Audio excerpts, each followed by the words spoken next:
Thank you. Thank you very much. It must warm my heart to see today that you are the first responders to what will become a glorious second revolution for Guyana when the APNU-AFC is returned to office at the next elections.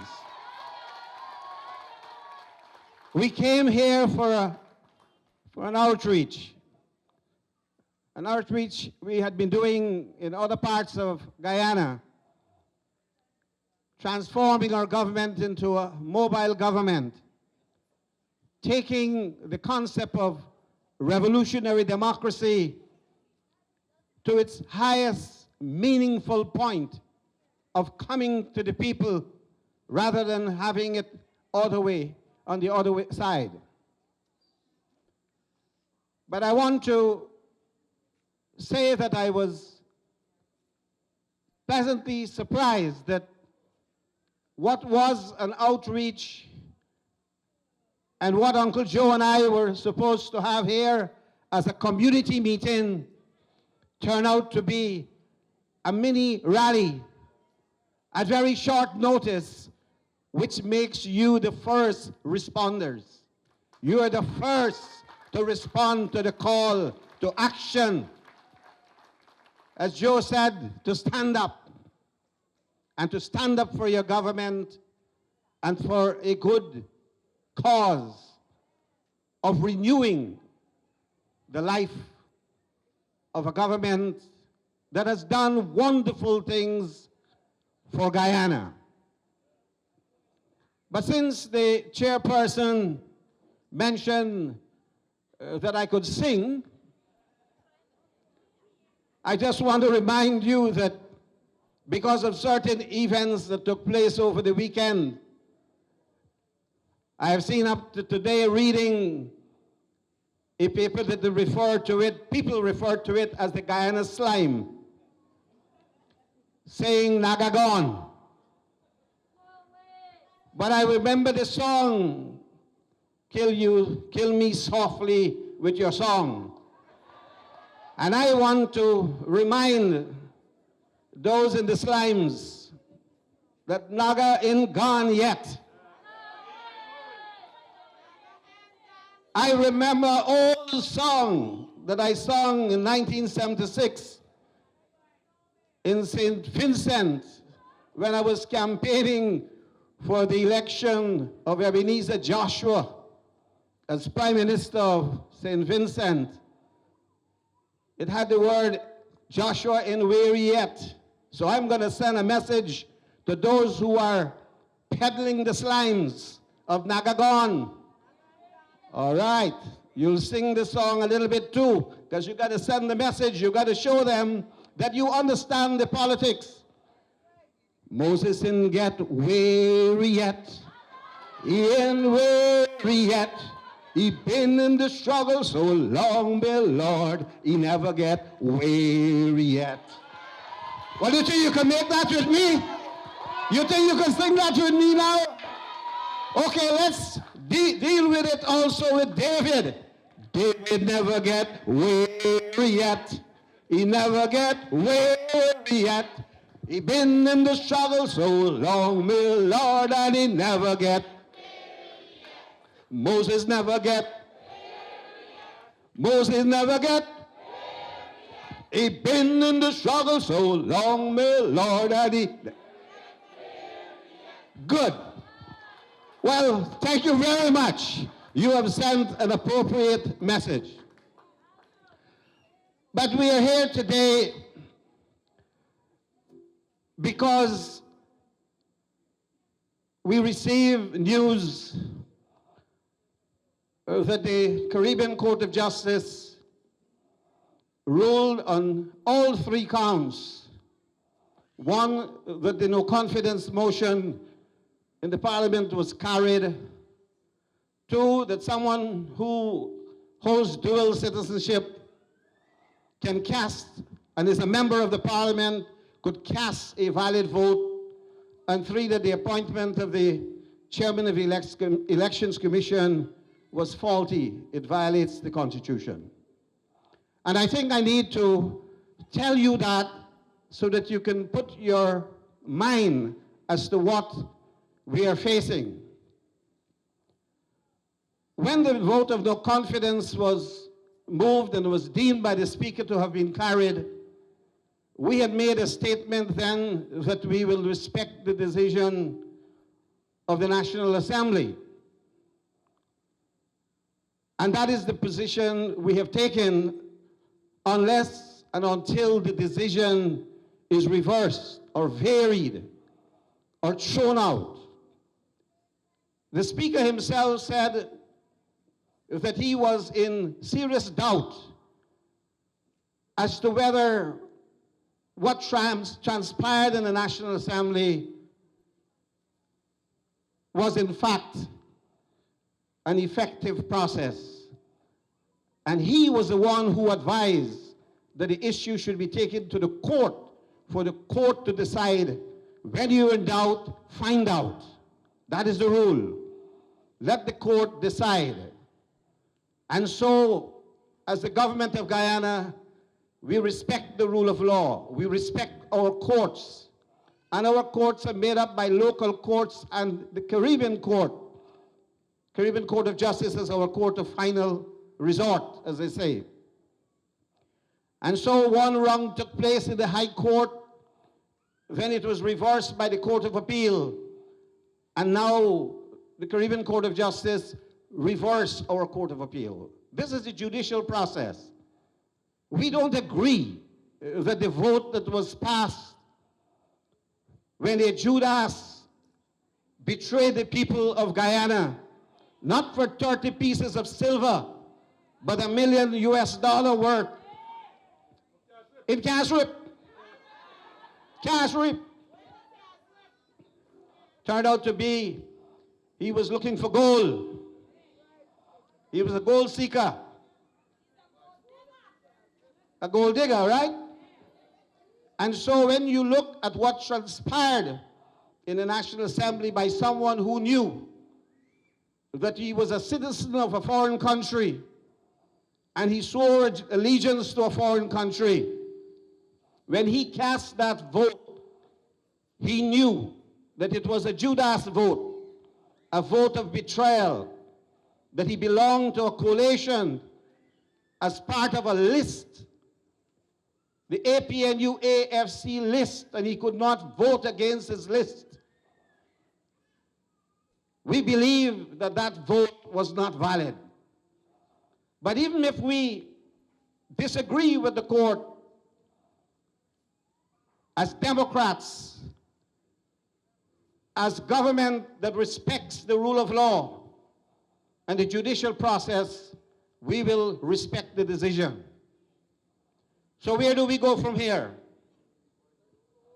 The question is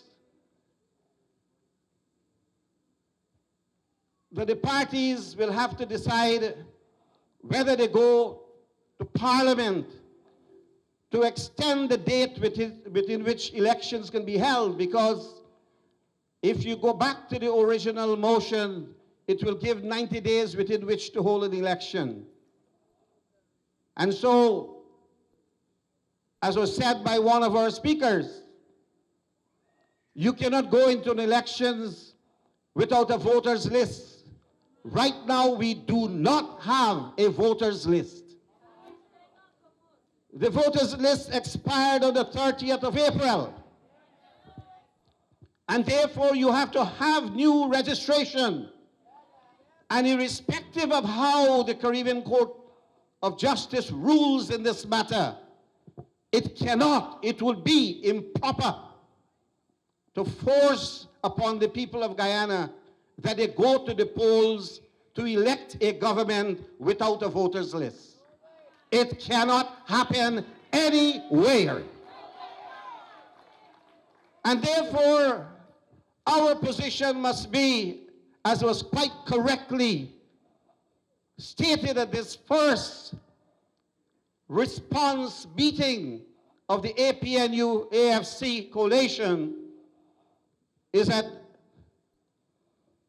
if there is no registration, there will be no elections. That is your democratic right. That is your right. And you have to fight for that right, to defend your right to vote in an elections. And the young people who turned 18 since the last elections, their names are not on that voters list. And anyone who calls for an election without our young people being on that voters list, they're calling for trouble in this country.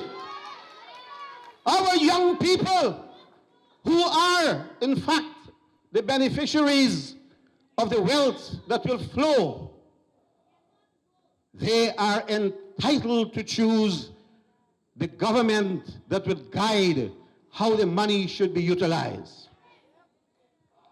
And so we have a battle ahead of us. This morning I came with my white shirt jack.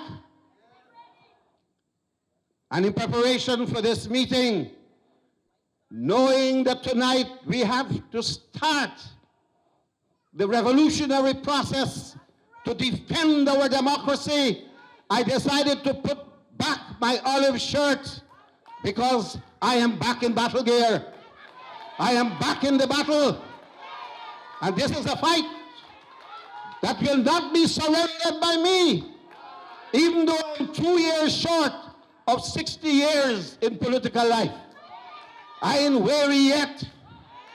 And as I said before, at all the public meetings I would address, the thoroughbreds don't cry, they run and die. We are not giving up. We are not giving up. We are not surrendering. We are not handing over this country to those who have stolen the wealth of Guyana and pocketed it and planning a new carnival to fill their pockets. We have sacrificed too much in 4 years to place Guyana at the top of the map of the world. The whole world today looks at Guyana. The whole world respects Guyana, that it has been restored to the rank of a democratic state, has been restored to the ranks of state that has been fighting corruption and money laundering and sleaze of all types, that has been defending and opening the freedom of the press, the freedom of parliament, the freedom of the judiciary. Above all, in these short 4 years, thanks to the work of President David Arthur Granger, we have placed the defense of our sovereignty as the #1 issue for Guyana and Guyana's future. The one who was singing today, Nagagan, was the same one who said, if he is returned to power, he will give Venezuela a channel to our oil resources. And recently, some of their cronies were writing in the newspaper, the one that has fallen below our expectation and is falling in the falls of despair, is featuring on the front page an article by someone that we should give away 1/4 of our oil resources and keep 3/4. It is the battle that was led by President Granger that the issue of Guyana's sovereignty engaged the attention of the United Nations for the first time in a very serious way. And the United Nations, through its Secretary General, decided that the matter should go before the International Court of Justice, because we believe that the International Court of Justice will give a final and binding decision that Venezuela does not have a single blade of grass in Essequibo or anywhere else, not a single cuirass And therefore, that is where the matter is, that it is this government, this coalition government, that has brought this issue to defend our country, to defend every inch of our land, every inch of our territory. And that has been done within the last 4 years. We have gained the accolades and the praises of international organizations for the efficient management of our economy.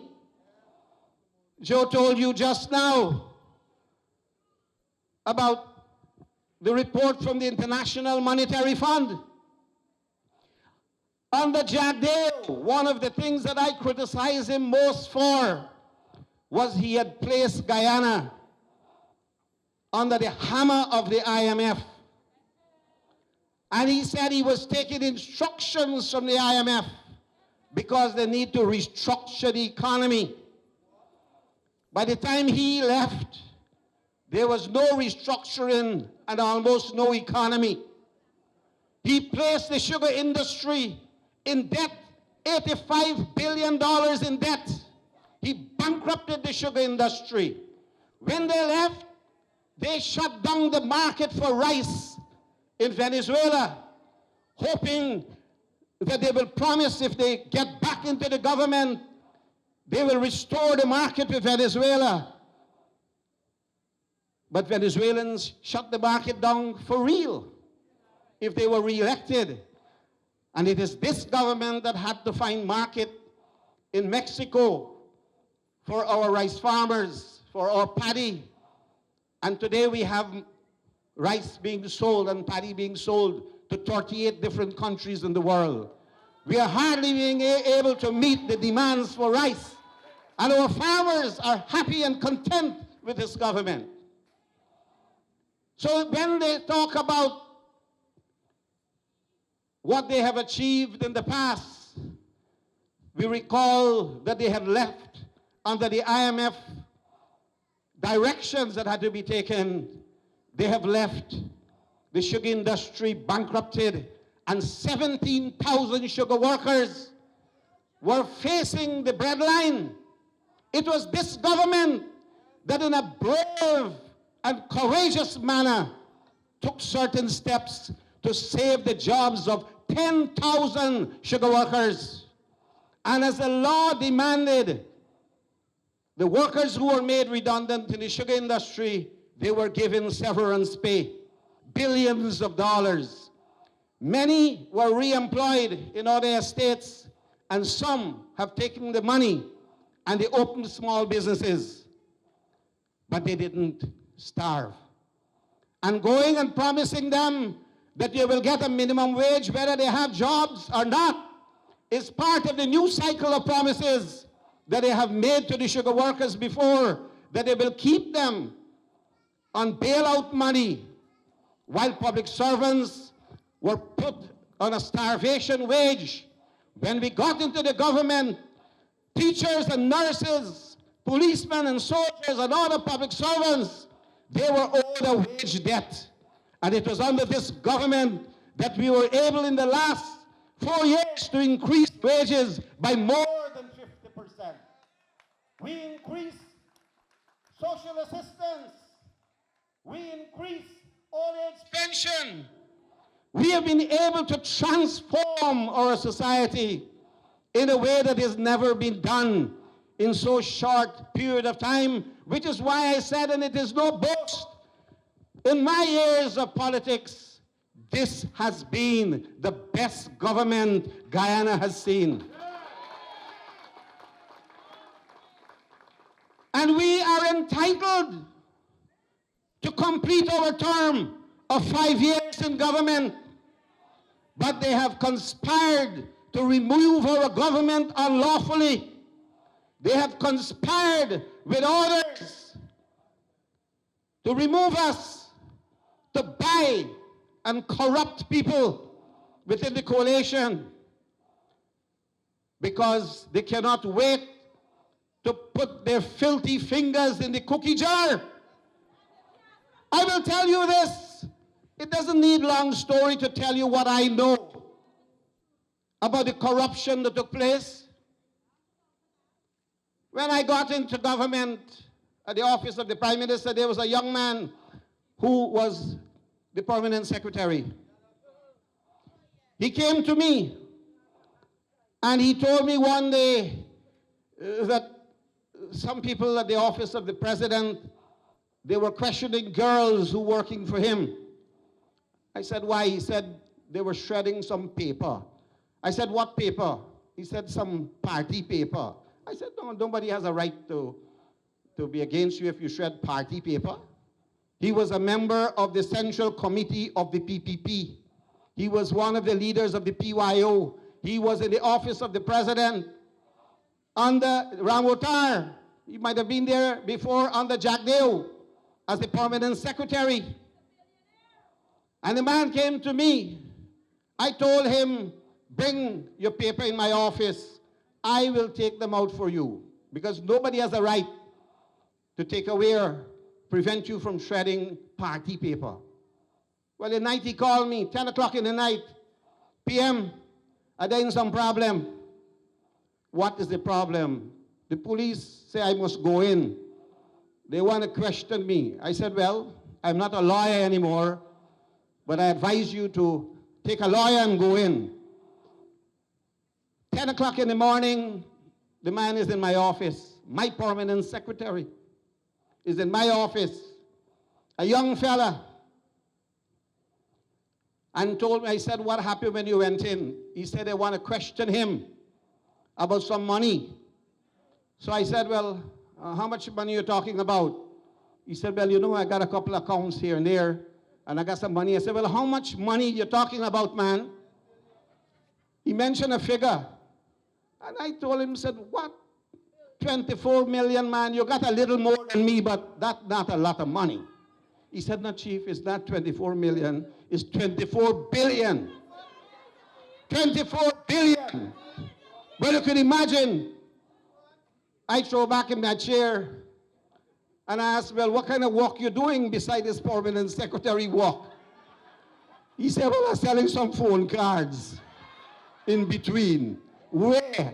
I got a little bottom house shop in Kitty. $24 billion.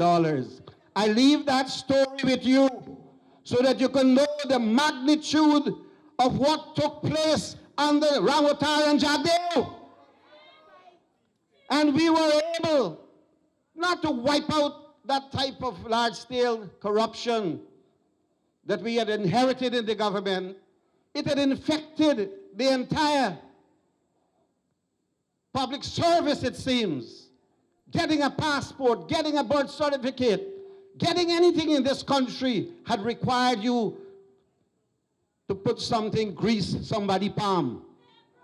They had left us in a country that was infected with a culture of corruption because people had no example, good example by which to live. And they followed the leader, followed the leader, followed the leader. And they did what their leaders were doing. And they felt righteous about it.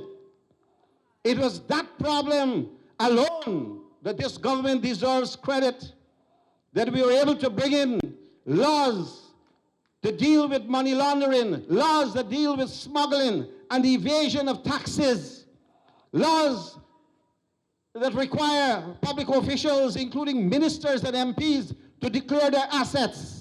We have been recognized in the world by Transparency Institute and placed at a higher ladder, 4 steps higher, for being clean and fighting corruption. And that is why when I write my article, I used to spell under the PPP what I saw then. A party I've been associated with for 50 years. After Jagan's death, I started to spell corruption with C-O-R-U-P-P-P-T-I-O-N. Corruption. That's how you spelled it, with 3 P's inside.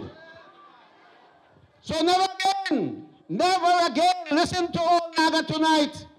You could make any decisions in your life, but never again for the C-O-R-U-P-P-P-T-I-O-N to come back into office. Never again. We have decided in these years to transform the landscape of our country from one end to the next. Cathy Hughes is here and he'll tell you the story of the 112 plus internet hubs in the country. School children now can access internet connectivity. It helps their learning. When we came into office, our children were failing mathematics and even English. And President Granger declared an emergency in the education system and introduced them to concentrate on science, technology, engineering, and mathematics, to prepare our young people for the future, to prepare them for the oil and gas economy, because we want not simply to hand over our country to the young generation. As I said recently in New York, we have to prepare them for the future. And it is the responsibility of the leaders who have experience and maturity to be able to guide them to inherit this country and the administration of this country. But we want to do so that while they have youth as their age, they must have wisdom and maturity as their guide.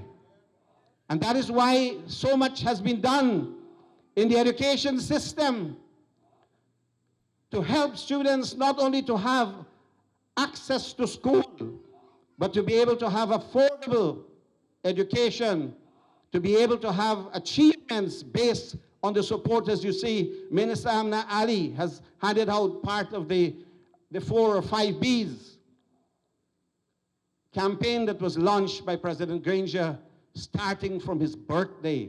People who gave him birthday gifts, he converted them into gifts for our children. Where else do you find such compassionate leadership? Where else? Of giving out buses, starting with bicycle, then boats for kids in the Riverine area, then books, then boots and breakfast.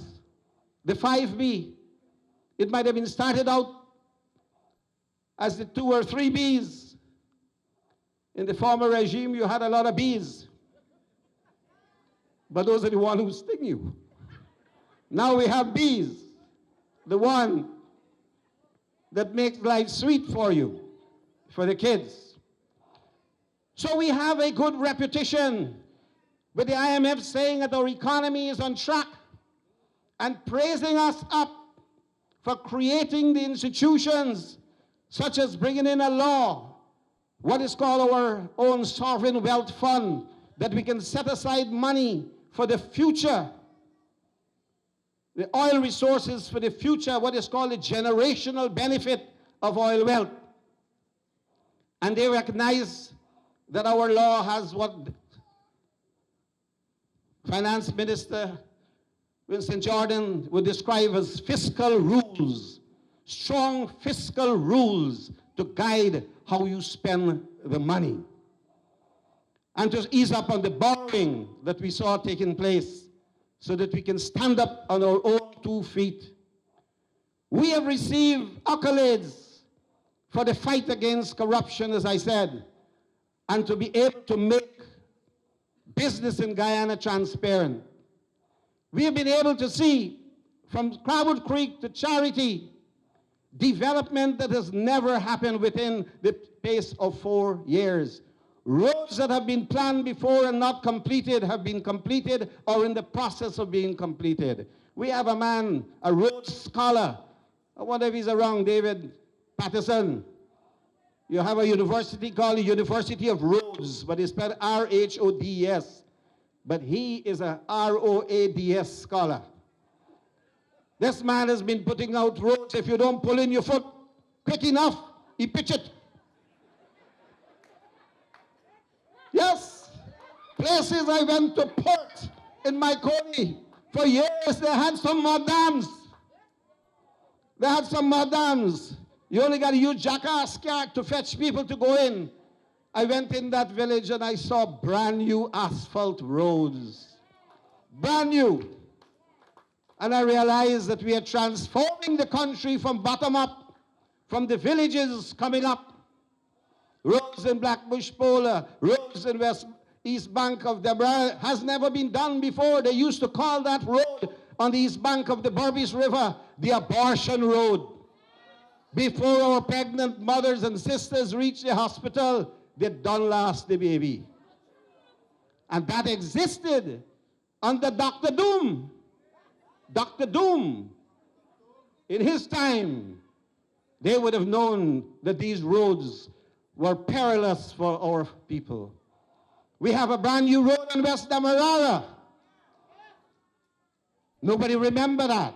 A brand new road on the east bank of Demerara, crowded for the time being, but there are some plans coming up to do bypass, and they're working on it. It's still on the draftsman board. We have a brand new airport. Some refer to it as a repaired airport, the renovated airport. But whatever airport it is like here. When I came in 2015, I was speaking from under a tent. You remember that? You all come with Tassa drum and so on, and you all bring old Moses down shouting, Moses, Moses, Moses. And when we came here, there was nothing like this, right? This is phenomenal. You are here like you're sitting looking at the Lord's stand in London. All this is part of the story of development. So I don't care if they call it renovated or repair. The airport is modern. A modern, renovated, repaired airport. You don't have to wear umbrella walking out from the plane, hanging your bag on your shoulder. And as Guyanese, you don't hang one, you hang 2 bags on your shoulder.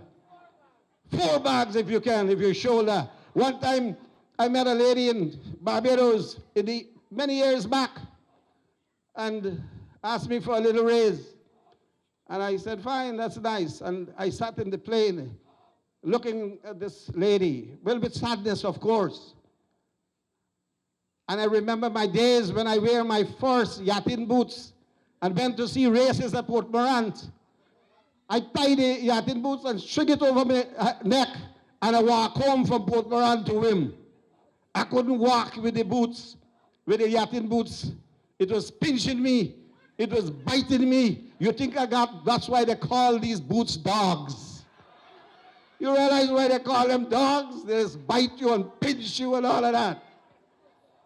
And I watched the lady coming in the plane, and she got on wrong her neck what I thought was my 2 old pair of shoes. 2 loaves of bread hanging on her neck. 2 loaves of bread. But because there was no other place that she could put those 2 loaves, because the hand full up, bottom of the hand full up. So imagine now, you don't have to walk through rain to bring that in, even if you want to do so. You got nice jet bridges, modern jet bridges, air-conditioned jet bridges. And so we have a modern airport that is comparable to any airports in the world. And if you look around, some 58 aerodromes and airstrips in the interior have been renovated and repaired. May not be modernized, but they're renovated. You could land now to many locations, and of course, you could fly from Guyana to Barbados or Trinidad through all the Eugene Correa International Airport, and you can make your connections to Europe. And soon we will have what is called the Atlantic Bridge that will unite us with Africa. And Guyana and Ghana would see flights between South America, Caribbean, and Africa. When our foreparents came here centuries ago, they were brought here in boats. The Ghanaian president said 10 million Africans died in the Atlantic crossing, died in 7 and 8 weeks to be brought through what the Indians refer to as the Kalapani, the treacherous dark waters. And now our time under this administration has come when we must turn the shipment of human cargoes. We must now have transport of human capital. The brains of Africa must come to Guyana.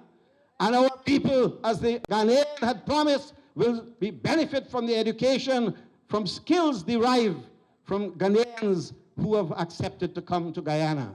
We have abolished the requirement for visa between Guyana and Ghana because we realize that everybody at one time was referring to their motherland. But we also realize that our people of African descent, they need to reconnect to a continent and to a heritage and to a culture and to a history from which they had been physically and violently torn from. And so this was possible only under a government led by David Arthur Granger that recognized that the imbalance in relationship must be corrected. So now it is early in the campaign. As I said, you are the first responder. Tonight is the first blast. And of course, as you can hear from the speakers on the podium, we have many master blasters. They have not unleashed us yet. This is the warm-up session tonight. And I'm pleased to be here with you in Bartica to bring the facts to you, to be able to put to you the options facing us. And we know with your support that this Bartica that has been made a tongue, that has been given rights over its own affairs, will become a model tongue, a model city. You will become the first city that is driven by alternative energy, clean solar energy, because I understand a solar farm would be developed here very soon. So you will become a modern model city. We already activated Radio Bartica. As I speak here right now, Radio Bartica is putting up this on Facebook, live on Facebook. We have opened 6 radio stations in the hinterland, never ever thought of before, to connect the coast with the hinterland and the hinterland with the coast. We have started programs in indigenous people's languages so that people can speak for themselves in a language they understand and a language that they love. And so I could go on tonight to give you all the score sheets from the various ministries, the various ministers. All deserve your accolade. There are several ministers in your midst, and they all, without exception, deserve credit for what they're doing in difficult circumstances and with little money. And we know that we have a good team. We have a cohesive team, a hard-working team, a dedicated, patriotic team, and you must not trade this quality team for the unknowns. As you said, the missing in action.